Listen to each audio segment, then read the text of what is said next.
and then a list of fake ones. Yeah. Because, I mean, the fake ones are more hypothetical, or theoretical, I should say. While the other ones are definite. They are in existence. All they need is a date, you know? Yeah.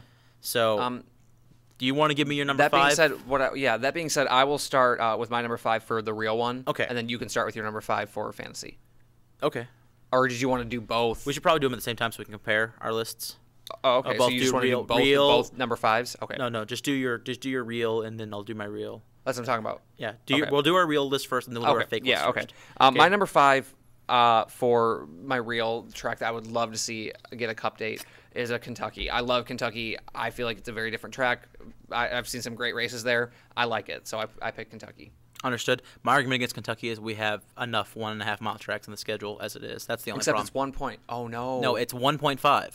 I was thinking of Nashville. Yeah. Okay, but I still like Kentucky. Yeah, you still like that's fine. No, I understand that. The biggest difference is Kentucky's so wide. That's weird. Yeah, that was going to be my 1.33. It's different, but I got it mixed up. All right, my number 5 is a road course in Wisconsin, Road America, and I've always been a stumper for Road America. It's a big, fast road course, and you know a good road course is a good road course if you know people have died there. That means it's big and fast and nasty, and that's what I want in NASCAR. Have you ever been there? I've not actually been to that location. I've been there. It's really cool. Yeah, I can only imagine. Not that good to watch in person. Yeah, it's such a big track. It's not a good track. Well, road courses aren't in general, but I like that track. I want to see it in NASCAR. Yeah. My number 4 is also a road course. This dates back to way back in like the late 90s, early 2000s when the Truck Series raced there. Oh, the one in Kansas? Heartland Park, Topeka. I allegedly have been there. I don't remember. I must have been too. I remember truck races there back when I watched the trucks religiously. Mm-hmm. And I love Heartland Park, Topeka, not only because of the name, but I just love the track. I thought it was great racing, and there aren't a lot of built road courses, and I think it would be a great race. I'd love to see it. I don't remember the statistics on how long it is and stuff, but I would love to see it. I don't either. I know it's. I'm not even sure if it's still in existence. It might not. Oh. Being honest with you, but like as if they tore it down. That might be. Yeah. Well, it's in the middle of Kansas, and besides, they ended up building the Kansas Speedway there, so it was like, oh, we don't need Heartland Park anymore. My number 4 was another road course. Another one I've always been a stepper for when we talk about tracks we like to see, which is Laguna Seca. It's got that nasty corkscrew turn going downhill. It's also in California, so it's like Sonoma, where you'll probably see like no rain ever there when you're racing. And it's a track I really like, so I'd like to see that. That's one of the ones I'd want to see. My number 3 is Iowa. We watched a great race there, a great inaugural Busch race there a few weeks ago. Unique track, wonderful racing, progressive banking, meaning it starts lower and gets higher as you go up. Mm-hmm. I think I would definitely, I would love to see a cup race there after what I saw. Right, and I'm sure I will talk about them later. My number 3 is Rockingham because it's not in the Cup schedule, and I want to see it on the Cup schedule. It hasn't been on the Cup schedule. It was only 5 years ago that it was last at a race, but still, that number's getting bigger. It needs to get smaller. The amount of times it's the last Cup race at Rockingham. Yeah, I never thought about that. That's a good one. My number 2 is a small little short track that the trucks used to run in California, Mansfield. Mansfield? Never. You're not even familiar with it? Isn't Mansfield the one in Ohio? No. Mansfield Motorsports Park, right? It's in California. Well, isn't that what it's called, Mansfield Motorsports Park? Is that the I don't know what it's called, but I know it's in California because it's where Kevin Harvick's from. He's from Bakersfield. Oh, maybe I'm thinking of Bakersfield. Well, I think you're thinking of Mansfield because it's a short track that they ran in the Truck Series. Maybe I'm thinking of. Maybe that's what I'm. No, I'm looking it up. No, I'm thinking of the one in California. I'm thinking of Bakersfield. That's the one I'm thinking of. I don't even know. Maybe I'm thinking of both. Maybe I'll just combine them. I'm looking up. Yeah, Mansfield Motorsports Park in Mansfield, Ohio, and it hosted Camping World Truck Series races from 2004 to 2008. I'll look up Bakersfield. I'm definitely thinking of Bakersfield. That's what I meant. Because Bakersfield was like way back earlier. I'm thinking of Bakersfield.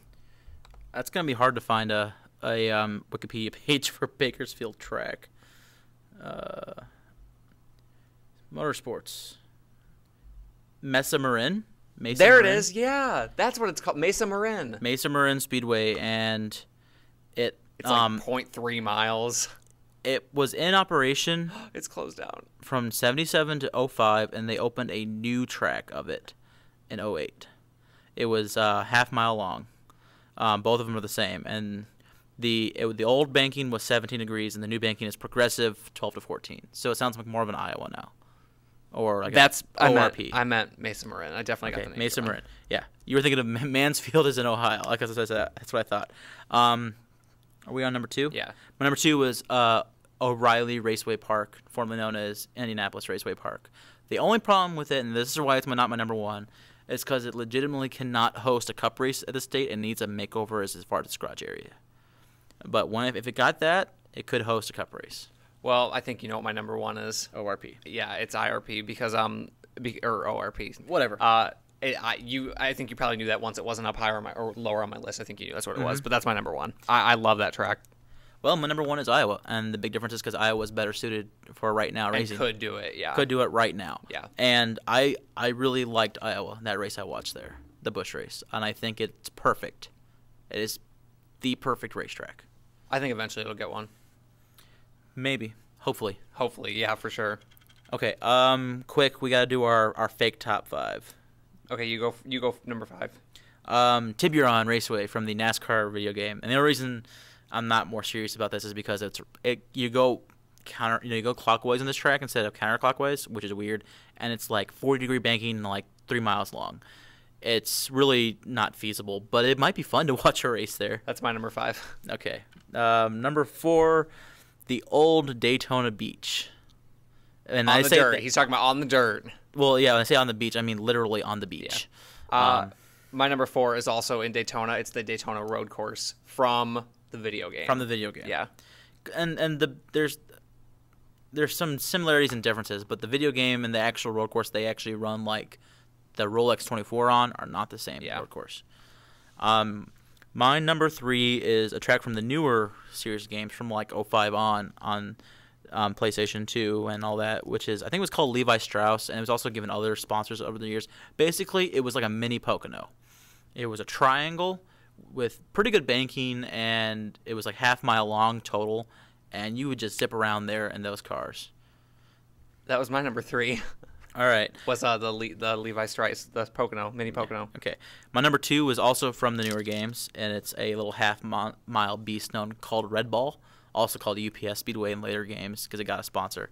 But basically, it's half-mile. It's like Bristol, only not as highly banked, and it's asphalt instead of concrete. So, in my opinion, asphalt is much better racing surface than concrete. My number 2 was the fictional from the newer video games road course, the Old Spice Raceway. I love that road course, and I love road courses. I think that one's all right. That one's so much a momentum track. I mean, that's not a bad thing. It just kind of reminds me of Watkins Glen. We already have Watkins Glen. That's why I didn't really have it on there.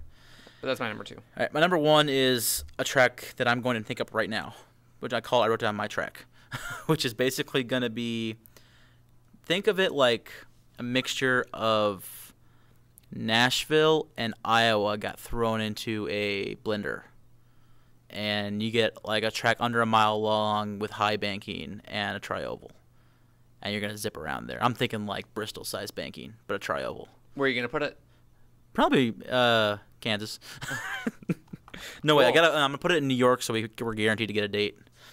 Cool. My number 1 was one that you mentioned for number 2, Red Ball. Red Ball. Yeah, good track on that game. If you ever play those video games, those expansion tracks are just fun little neat things. They did a good job of filling out the schedule. All right, so we have about 2 minutes left.